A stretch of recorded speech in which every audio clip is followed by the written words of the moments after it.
Once you have reached the point where you are ready to edit your videos, just like with prep, just like with your filming day, I highly suggest you edit in bulk. Let's talk about some of the ways I like to minimize the amount of time I'm editing without compromising the quality of the videos. One thing that can be a little bit tricky for editors is they're creatives, they're trying to create something really beautiful, and so deadlines can be a struggle. But when you're trying to create this much content, deadlines are so important. You don't want to be missing a post. You don't want to be, held back because you just can't figure out when done is done. So yes, you want to create beautiful content. You want to do your very best and create the best video you can, but you have to learn when to stop, and you have to know when it's time to just say, okay, that video's ready and I'm ready to post it. Be a decision maker. That's kind of one of the fun things about being an editor is sometimes you'll look at your project and you'll be like, oh, I have to cut out an entire minute, but I just love every part of this. I can't imagine cutting out a minute. And then you get to it and you find a minute that you cut out and you're like, wow, that actually made the video a whole lot better. So the faster you can get to that point where you're like, I'm a decision maker, I know exactly what I want, then the faster you're going to be able to get this content created while still making it quality. All right, let me show you how I go through my edit. So for starters, we're gonna open up the project. In the last video, I showed you how you can set up your sequences so that you're ready to go. So the first thing I like to do is set up my sequences in numerical order. And then I just go through and I do a pre-edit for everything.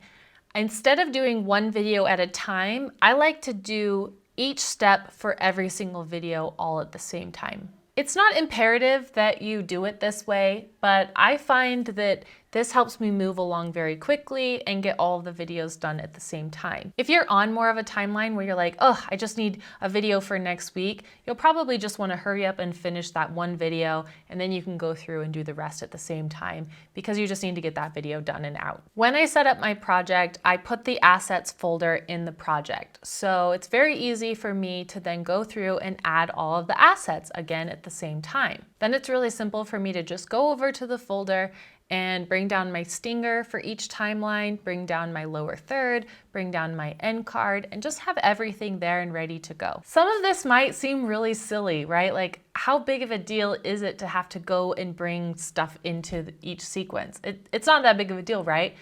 And right, it's really not, but it's the simple things that slow you down. So let's say that you're over here and you're in the effects tab. Well, now you have to go back to your assets folder and grab it. It is like the minimal amount of time, but I promise you when you're editing 20 videos at a time, every little moment counts. I'll also adjust my audio all at the same time. If I need to add any specific effects, I'll do all of my color at the same time. So let's back up for a second because I'm getting a little bit ahead of myself, but let's say here's the process. Step one, I actually like to do color correction and audio first because I haven't broken up any of the timeline. So I'll go in and I'll color correct each piece of footage and then I'll adjust the audio levels. Step two, I'll create a rough cut. So I'll go in and I'll cut out all of the mistakes, all the weird things, all the redos, and cut it down to just what is going to be left in the video. Step three is adding the assets to each of the timelines. So again, dropping down my lower third, my stinger, and my end card.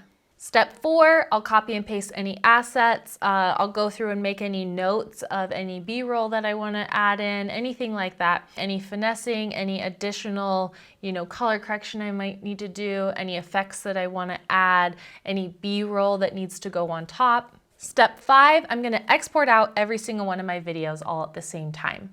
Step six, I'm going to go in and watch each video in real time and make any notes of any adjustments I need to make. Maybe I did a cut weird because I do like to edit in double time, knowing that I'm going to go back in and watch it again later, and I might have, some cuts that are a little long or a little short because I'm going through it the first time just as quickly as I possibly can. This is the point where I really want to make sure I'm paying attention to any little things, make sure I didn't leave in any mistakes, any errors, any weird cuts. I'll make a note of it. And again, you can see I do it by time code, which is why I like to have each and every video on its own timeline. The next step is that I will go back into Premiere and I will make those changes, add any additional graphics, transitions, anything like that to really finalize and finesse the video. I'll re-export. I generally like to watch the video again at this point to make sure nothing weird happened. I like to have a second person watch through the video. It's always good to have a second eye on it. I've probably watched through this video now, 3 or 4 times. I'm sick of it. I, might not be giving it my very full attention that I should be. So it's good to have somebody else watch it and check for any weird errors that maybe you missed.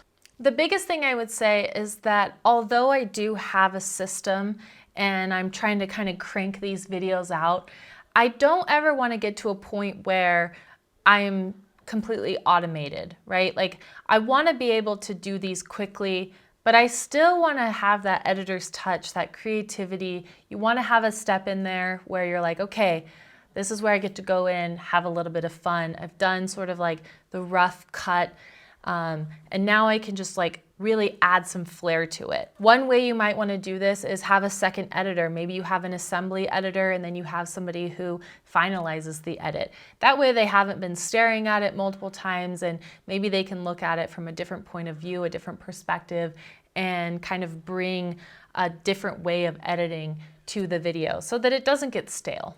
Yes, this is a lot of content to put out, so it is really important that you don't lose that creative side, that you don't become too robotic, and your main goal isn't to just get the footage out as fast as possible, that you're still trying to create really quality, entertaining content. One other thing I wanted to show you is the media encoder.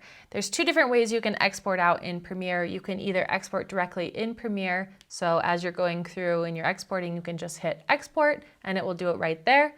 The one thing is that if you export in Premiere, you're unable to continue working. So I like to use the media encoder. I can send that video off, press play, it can be encoding and exporting, and then I can continue working in Premiere. In the next video in this series, I'm going to show you how I take this long form YouTube content and turn it into Instagram and TikTok segments, so make sure you check that out.